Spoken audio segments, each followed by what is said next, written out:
Well, hello everybody. Welcome to episode 64 of Studio 8.1 with me, Jarvis Todd, the publisher of Telemedia Magazine News and Online, along with the brains behind the operation, Mr. Paul Skeldon, who is our editor. And we are going to run through a couple of key stories that have come across our desks in the last couple of weeks. We're going to be talking about why operators need DCB and RCS to stay alive or to remain even relevant. They're up against it. Voice and SMS revenues are falling. If only they had something to plug the gap, Paul. If We only. think the telemedia industry has got the answer. And so we're going to rush straight into the first story, which reads 1 in 5 mobile subscribers to use DCB by the end of 2025.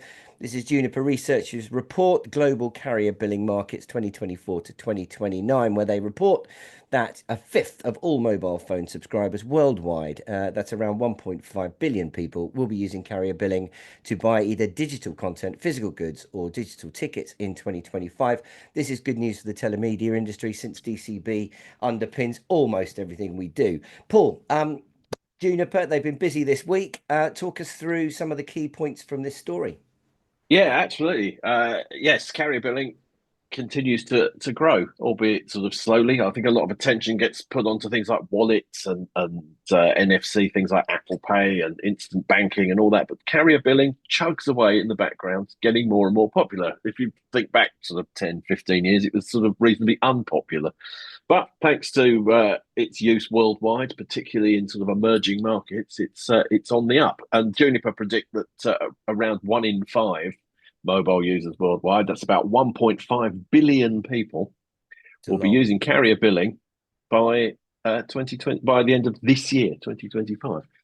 Even more by the end of their report period in 2029, but obviously that's a bit speculative. Um, the interesting thing that came out of this, though, is Juniper's correct assertion that carriers, particularly in more developed markets, need to do more to push carrier billing and to embrace it more. Um, because, as you said in the introduction, they're losing revenues on SMS and voice and all those sort of traditional services. Carrier billing is increasingly becoming something that can plug some of that gap, not all of it, obviously, but it's a nice little earner, as they used to say. And with 1.5 billion people using it, that's potentially quite a lot of cash running through it. So carriers need to embrace this. I think what's interesting is that Juniper's sort of view is that carriers need to be much more involved in the sort of content distribution side of things. They need to be there right in front of customers, doing the stuff and giving them the stuff. That way, it's much easier to then say, "Oh, and pay using carrier billing by your mobile phone bill." Bosh, it's done. Which is a bit of a leap for them. It's something they tried to do years ago. For those of you who have been doing this for as long as we have, remember they had sort of carrier walled gardens of content and services and tried to be all those things and largely failed. It looks like they're going to have to again. Now, the interesting part of that is that really that involves, I think, being more involved in the super bundling thing that we've talked about many times, where carriers have the ability to bundle up content packages and bill for it using carrier billing for other people. So it's an interesting time. Carrier billing is growing. Operators need to do more with it. How they do that, though, could possibly put them in conflict with the aggregators and things that already do this. Whether that model also works worldwide, particularly in emerging markets, particularly in places like MENA, where carrier billing is sort of pretty dominant, really, around content sales. Be interesting to see. There's been some other sort of news out this week as well about instant payments. They're growing. Some people see that as a threat as well to carrier billing, but I think that's you have to have a bank account to do that. So I think carrier billing sort of is can safely work alongside things like instant payments. So I think yes, it's going to grow. Carriers need to sort of maybe do more with it and push it more. So I think we're going to see a lot more of it. Where that leads to in terms of who has the content, where they get it from, how they sell it, what that might mean for the wider telemedia market remains to be seen. But an interesting story nonetheless. Yeah, no, you're absolutely right. For those people that don't know, there are many telemedia aggregators that are already plugged into the mobile networks, offering DCB and other alternative payment mechanisms across the globe for premium digital content. So telemedia remains an important event for people to focus on if that is indeed what they want to do. I think the message here is that more MNOs need to do more of it, and they need to be more proactive in terms of actually attracting and helping facilitate increased DCB revenues. And in fact, the forecast does say 136.9 billion could be the end user spend by 2029. Mm, We love a big number. That big number would be on a revenue share, a very healthy proportion for mm. anyone that's involved in the telemedia value chain, right the way from the advertisers, right the way through to the content providers, and of course the MNOs at the top of the chain who are facilitating the payments. This does feel a little bit like Groundhog Day, though, Paul.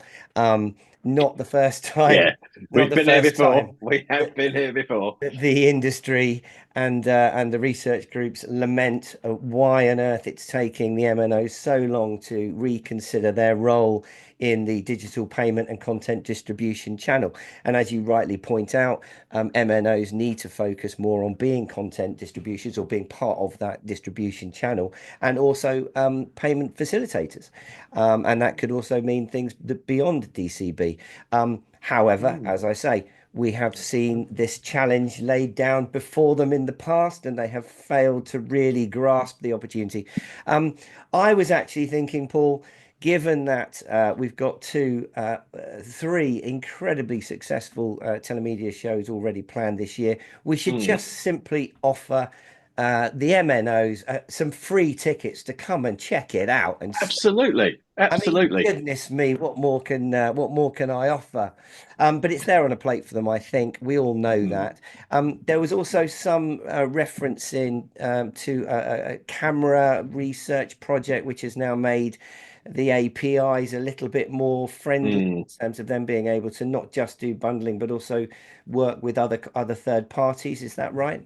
Yeah, that's right. The sort of camera initiative, which is covered in this story, we've looked at it previously. Yeah, looks at sort of the checkout API, which makes it much easier to sort of build carrier billing into the sort of content sales process. So yeah, all those sorts of initiatives. And like you say, we've been here before. I think now the numbers are getting so big as to what's potentially possible with it that surely that then becomes a much more attractive proposition. And with things like checkout being making it more easy to do, the fact that it's been cleaned up, there's such a lot of work goes into the sort of fraud prevention side of it. There's all those sort of aspects. Maybe this time, maybe this is the time it will Maybe come this to time. fruition. And like you say, you need to come to the telemedia events. There's one in Barcelona in just a few short weeks' time. In That fact, is true. That is true. where we could, yeah, we need to bang these heads together. We'll tell you more about that a little bit later on.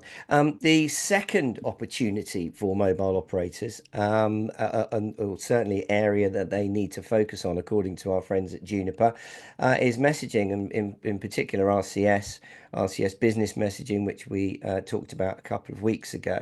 And again, whilst we mentioned at the beginning, these SMS and voice revenues are falling, they need something to plug the gap, and really messaging and particularly RCS seems to be a great opportunity. However, the story obviously references the fact that RCS is not without its competition. WhatsApp has got a firm grip on the business messaging world and the consumer messaging world as well. But RCS, of course, is native to all mobile phones. And so consequently, there's got to be an important role for the operators to play in helping drive this technology forward and helping aggregators and third parties make the most of it.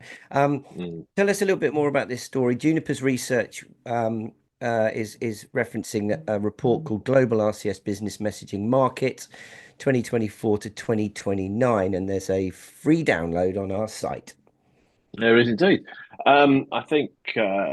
Sorry, my phone's ringing. Let me just bounce that call. It's probably an operator. Yeah, Uh, yeah, gets a free the, ticket. the, yeah. Yes, RCS, as everybody knows, particularly anyone who's watched this, we've talked about it a lot. Has been around for at least 10 years. It's sort of sort of second generation rich messaging. It's sort of meant to replace SMS one day, and it never really got anywhere because Apple didn't buy into it. Now Apple, as of late last year, does build it into iOS 18, so you can use it everywhere. So great, whoosh, off we go. RCS should be everywhere. Now, indeed, we did reference this, I think, in the last podcast, it might have been the one before, but Cinch, who do this, have done 1 billion RCS messages worldwide. So, hurrah, it is Well done, growing. Cinch. But Juniper's assertion is that it's growing, but it's growing quite slowly, possibly too slowly. Now, they predict that it could take 1/5 of operator business messaging revenue. So this is just looking at using RCS for business messaging. So how businesses reach out to consumers with rich messaging, which is grown 3% in a year, which is good, but it's still quite slow, particularly following this sort of Apple sort of onboarding with it. You'd think it would explode. And it seems that what it comes down to is the fact that it's a bit late to the party, because as you say, OTT messaging, particularly WhatsApp, is already quite well established in doing rich business messaging. And as such, not only is it more widely used and more widely understood by businesses and consumers, it's also got a much bigger, easier base on which to build and roll out new services. So it's much more agile. RCS is still quite new, quite nascent, particularly sort of the Apple side of it. So it's a bit slow to get going. And what it comes down to really is pricing. The only way RCS is going to get anywhere is if they price it so that it undercuts OTT messaging. Now, that's not really something operators like to do. I don't think they've spent a lot of time and money investing in this, and it's a huge market, the rich business sort of messaging market. But the only way to really get anywhere is to actually sell it cheap, to build up that user base, to get people using it, and then to turn it into something more profitable. Now, as we said in the carrier billing story, the same applies here. Operators are losing money in messaging and voice. So traditional SMS is volumes are falling, costs are rising, fraud's a problem. RCS possibly can save them from that. And again, like carrier billing, they need to be much more engaged in looking at how to leverage this more effectively. I think with carrier billing, they need to be much more front and center with content distribution to get it in front of people. With RCS, they need to just start selling it more cheaply than OTT messaging, and really pushing it at businesses and showing what it can do. And of course, you can build DCB into RCS. So that's another sort of incentive. So it's interesting. Both these reports, both totally separately done, both kind of like point at operators going, this is up to you guys. The thing that's holding this back now is you. Your time has come. Yeah. Well, and interestingly, that you raised the point of pricing, which of course, that does kind of go against the grain. It's got to come down. But the other issue, of course, is that the operators have all got to work together. And Yeah. traditionally, that ain't something that they do particularly willingly. So I think we have to watch that space. I mean, my gut feeling is that there's probably more opportunities for them to capitalize on the DCB opportunity than the RCS opportunity, given that, yes, whilst there are alternative payment mechanisms competing with DCB, most aggregators can offer a range of different payment mechanisms at checkout to maximize their engagement. That's something the telemedia industry does very well. I think content sales will continue to go up, and therefore DCB revenues are likely to become ever more attractive. I feel like with the RCS thing, it's the cultural change, the issues with WhatsApp. I don't see that 3% getting a lot bigger unless something really dramatic changes. But let's see, and anyone that continues to watch our podcasts will know that we will continue to follow the progress of RCS and hopefully come up with some good anecdotal examples of where operators are actually embracing it. Yeah, absolutely. I think in Germany we've seen they've done sort of ticketing experiments with RCS and things. I think the market there the German sort of telcos have become quite good at working together on various things, carrier billing and RCS. I think that getting that sort of user case going will help show this. I think someone needs to just come up with a really hot use case for RCS, particularly one that's got a sort of international sort of appeal. And I think then it might start to really take off. But I think at the moment, a lot of businesses look at it and think, well, we could spend more money on messaging to do RCS as well. But why? Because we can already do it with OTT. Yeah, But no, I agree. it needs to be made more compelling, and something will come along. Someone will do something, and we'll all go, "Oh yeah, that's it." Well, now, and of course, it's important to remember that not only are margins getting squeezed, but also the need for operators to generate huge profits to fund Mm. what was in the news this week, which was the first 6G trials. Yes, I mean, I yes, still haven't got 5G, but 6G is around the corner. They're going to be under a yeah. lot of pressure to pay for that. And so these profit centers are vitally important for them to maximize because they've got some big Mm. bills coming around the I corner. think as well, interestingly on that, I think they spent so much money on 5G and have seen so little return on it because basically, like you say, you're not using it most of the time here in the UK. You're not using it, even if you want to.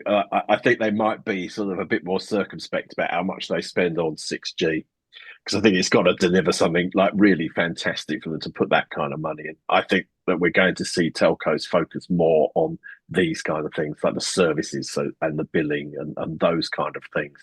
Because I think Sure, it's better. It's a better use of their time until sure. . There's also another story hot off the press you mentioned earlier with regards to RCS. Do you want to talk us through that one as well? Which one's that? The additional RCS story. Oh, I was just no, it was just one that I was referring to, one that we covered previously about Cinch was Oh, that we did the other week. I was talking to you before we went live, saying oh, I'd fine. also worked that into it because they while Juniper saying growth is quite slow, Cinch are being much more kind of bullish because they breached 1 billion messages and they see quite rightly sort of there is huge growth potential in there. I was just trying to counter the slightly negative side of the June one to say that we have actually mentioned before that RCS is on the up.